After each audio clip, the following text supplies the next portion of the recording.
Ladies and gentlemen, how you doing? It's your friend Mike Brady from Ocean Liner Designs. This is a very, very quick channel update. I just wanted to give you guys some insight into what's going on and some of the exciting things coming up in the near future. First and foremost, in case you couldn't tell, I got a new camera. So now you can see every detail on my face. Not sure how I feel about that. Somebody on the Patreon Discord already pointed out, you can see the massive dark bags under my eyes. Yeah, no amount of video editing is going to fix that one. So yeah, a couple of really exciting things. First of all, the fact that we just passed 15,000 subscribers.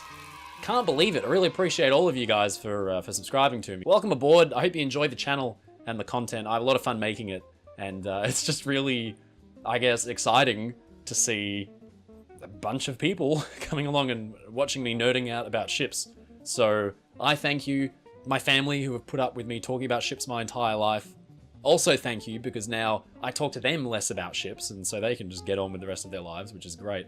So I just wanted to thank each and every one of you for subscribing. I appreciate you. Third point on the agenda, some exciting upcoming videos. I just got finished filming the first in a series where I review community Minecraft models, Roblox models, you know, community 3D models of ships. Some of them are absolutely incredible, so I just got one of those done. Next week, I'm going to be filming a video about William F. Gibbs, the brilliant naval architect behind the SS United States and the America. The video is about the time a ship that he was sea trialing almost sank and took him with it. That was a good one. And really excitingly, we've got some more episodes of Bullship coming up. If you guys remember, I did a game show with Tom Linsky. I've also got some really cool, exciting guests who are going to be joining me for the next episode, so keep an eye out for that one. I just got finished drawing the SS United States, the Normandy. I've got profiles of Olympic in the 20s and 30s that I want to do some videos about. So there's a lot of things going on behind the scenes. If you don't hear from me for like a week, you know I'm just doing my thing in the background. I also launched the Ocean Liner Designs merch store. This was really fun. There's some really funny things in here. I'm actually just scrolling through this now. Like the Notice This Vessel Has Triple Screws t-shirt. You know, to keep small craft away from you at all times. There are also some cool mugs and phone cases and things. If there are other ships you'd like me to add as mugs or whatever, let me know in the comments. I'll see what I can do. So before we wrap up, there was one other thing I just wanted to address real quick, which was in the alternate reality video where we talk about what would happen if Titanic didn't sink.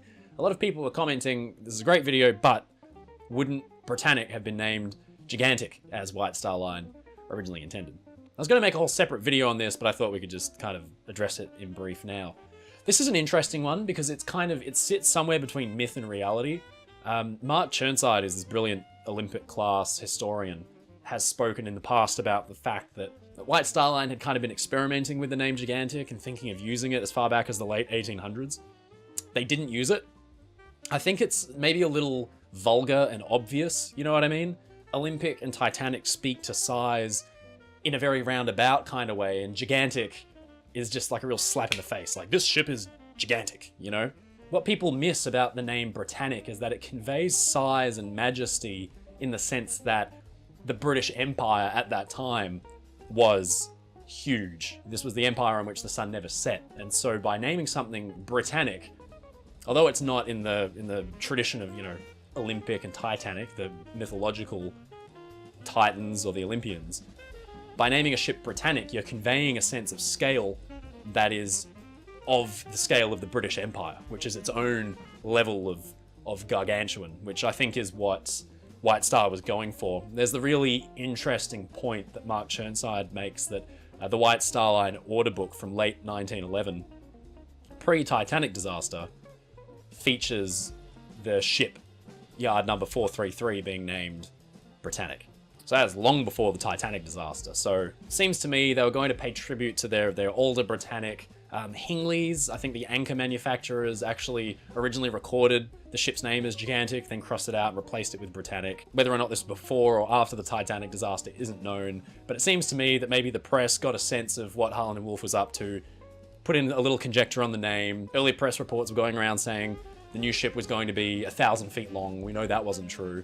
And so they just assigned the name Gigantic to her. But it seems to me Harland and Wolff and the White Star Line always intended for this ship to be named Britannic.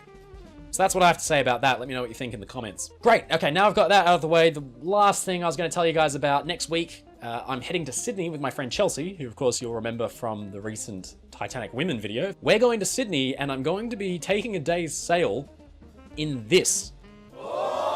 Yes, I'm going sailing on that. I'm going to be filming it.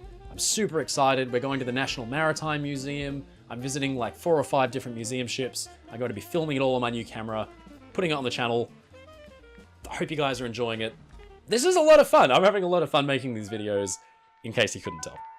All right, you guys, that's all I had. I just wanted to say thank you so much. Really appreciate all of you subscribing. I can't believe I've got to this many, and I'm really glad you guys are along for the ride. Everything you do, every video like, every subscription pushes the channel along. So if we hit 15,000 or 20,000 or whatever, it's as much your victory as it is mine. So I just wanted to say thank you so much. As always, stay safe, stay happy, and I'll see you again next time.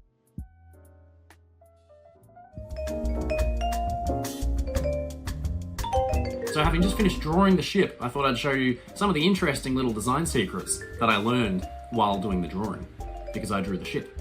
Did I mention that I drew the ship? Just drew the ship.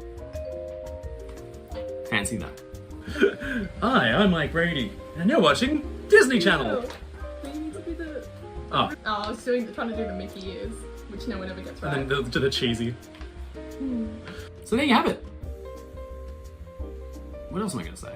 Right. Now, we're talking about a very interesting and important topic today. This is the first episode of a series that we planned called Titanic Women.